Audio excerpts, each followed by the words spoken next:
Hindi pa rin nawawala ang chakra. Anong ginawa niya? Hindi kaya pinigil ni Naruto ang masamang resulta ng Hachimon?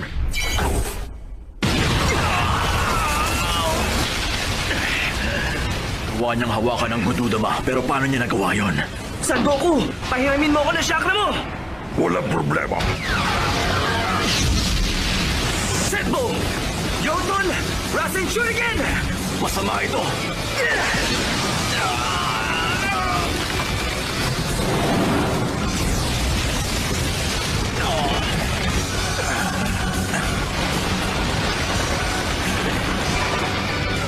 Naputol ni Naruto ang banal na puno.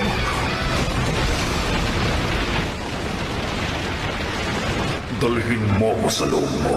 Kunin mo ang banal na puno. Ang Jubi, dalhin mo ang lahat sa loob mo. Si Naruto ba talagang gumawa ng lahat ng yan?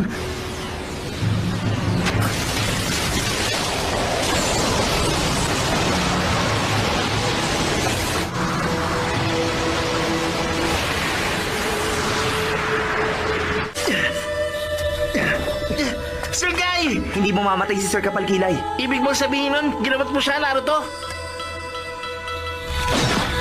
Pangalawang Panginoon, kaya mo mag-teleport? Oo. Dahil konektado ako sa mga marka na ikaapat. Isang tao lang ang kaya kong i-teleport. Okay na yan.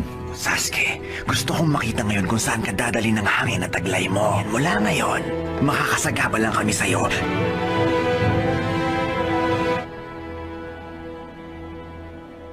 Kayo na ang bahala sa kanya. Alagaan niyo siya mabuti.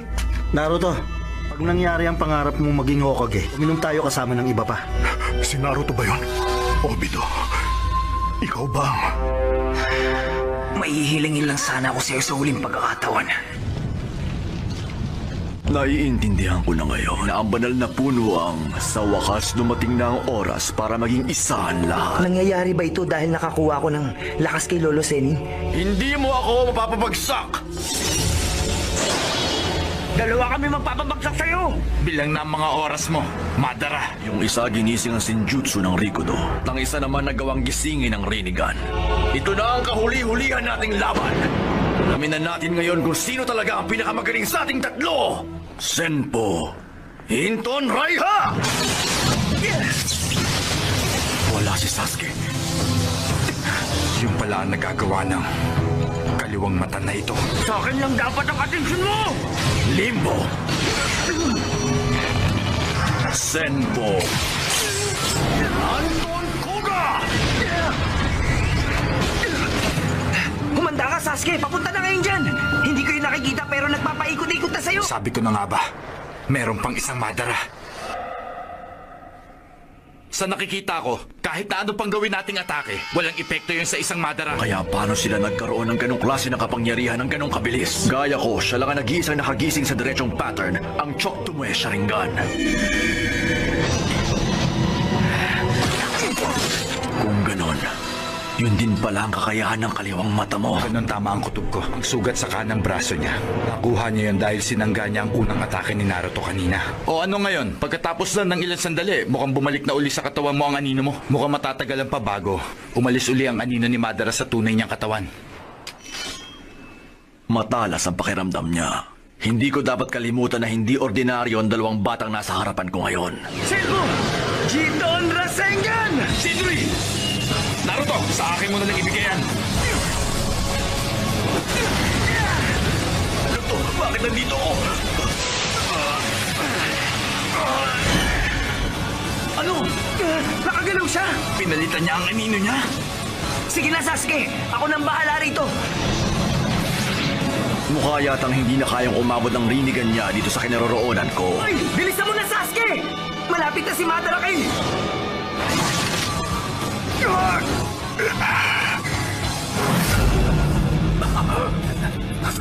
Ano pang hinihintay mo? Wasakin mo na ang Rinnegan ko! Hindi ko maikakailang sobrang bilis ni Sasuke. Kamuy! Ang itaas ng nakatawan niya.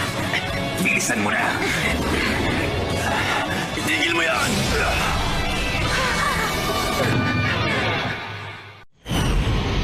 Kamuy!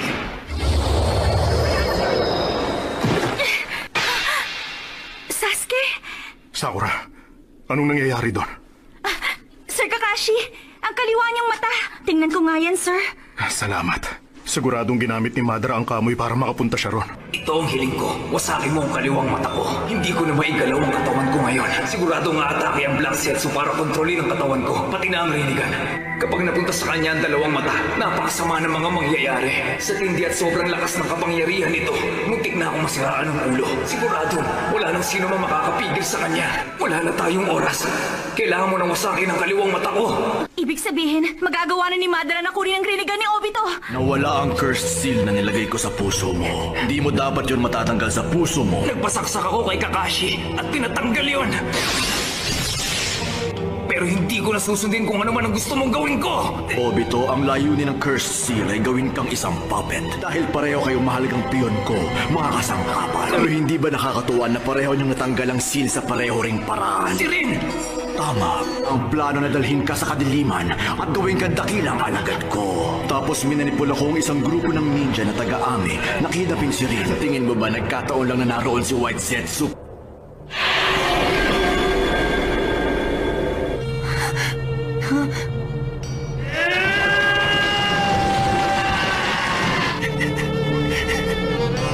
Ako nagturo sa'yo na gamitin ang kadiliman ng puso ng mga tao. Bakit ako? Dahil isa kang totoong mabait na tao. Totoo ang pagmamalasakit mo sa iyong kapwa. Ganun kang klaseng tao, Obito. Nagawa na natin. Hindi natin alam kung kailan ulililitaw si Madara. Maging alerto tayo. Teka sandali, ano bang balak mong gawin? Naruto, HitsTV.com. Imposible! Pero paano mo nagawa yun? Naku, ang totoo, mahirap ipaliwanag eh. Basta ipaliwanag mo sa amin mamaya kung paano mo yung ginawa. Nahigitan mo na ang lakas ng isang Hokage, Naruto. Tadhana na siguro ang gumawa ng paraan para magsama-sama uli ang Team 7 ng ganito. Di nyo pa naman nakalimutan ang lesson ng pinakauna nyong misyon, tama? Siyempre hindi, sir. Teamwork ang kailangan ipakita! Matatawag din bang teamwork kung sama-sama kayong mamamatay ngayon? Madara, nasa iyo na ang dalawang Rinnegan. Obito! Pero wala na ngayon dito si Obito. Ipagkatiwala sa inyong apat na kinabukasan ng lahat. Hindi ko siya masisisi. Napaka makapangyarihan ng matang yon.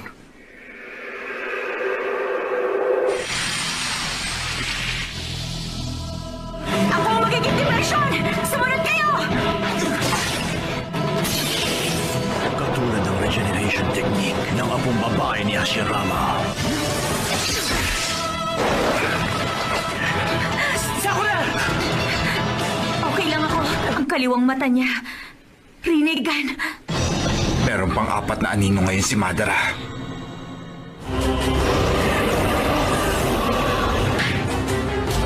Shiba Tensei!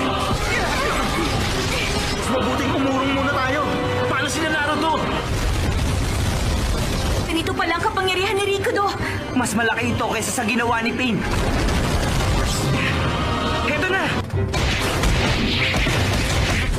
Kurama! Bichudama! Rasen Shuriken!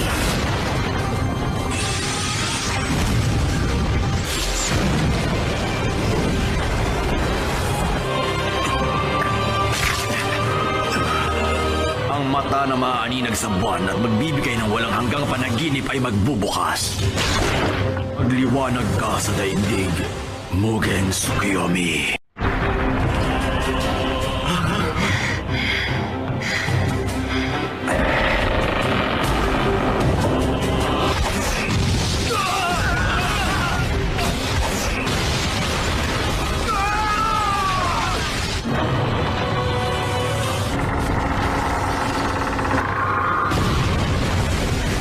Wakas nagsimula na ito. Kung ganon, hindi na rin natin kailangan ang nasa loob nito.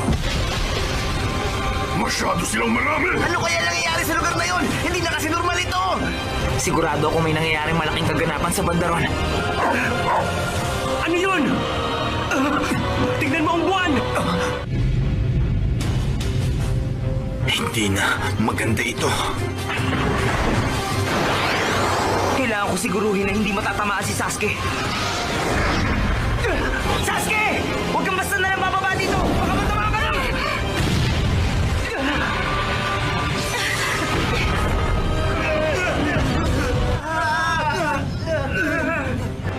Ngayon maging isa na kayo!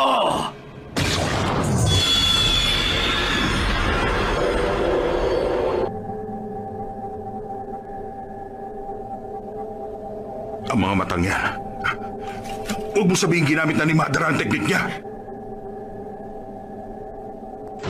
Master! Hindi maganda nangyayari! Pakiusap, Master! Sobrang napagod kasi kami sa paglalaro ng Mahjong buong gabi. Gabi pa lang ngayon, pero matindi na ang sikat ng araw! Ang liwanag na ito ay pumapasok at tumatagos kahit sa mga anino.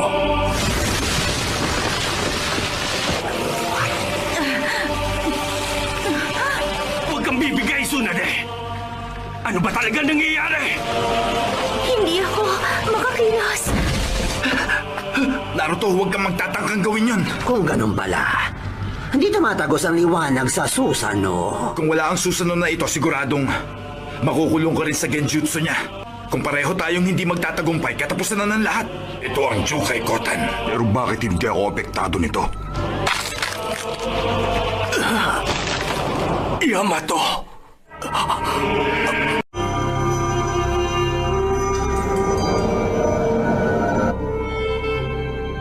Kung ganon, sila na lang ang natitira. Pero bakit ganun? Mukha yatang walang epekto yung kay Black Setsu. Isang Rinnegan din ang pwedeng itapat sa Rinnegan Genjutsu. Malamang ganun yun. Hindi ko hahayaang mangyari yun. Isa na lang ang kailangan gawin ngayon, ang patayin kayong lahat! Ang mata sa noo niya. Naputol ko na ang karmic cycle ng mundong ito. Pero lahat ng to ay kasinungalingan lang! Ginawa ko ng langit ang dating impyerno. Naitama ko na sa wakas ang pagkakamali ni Hashirama.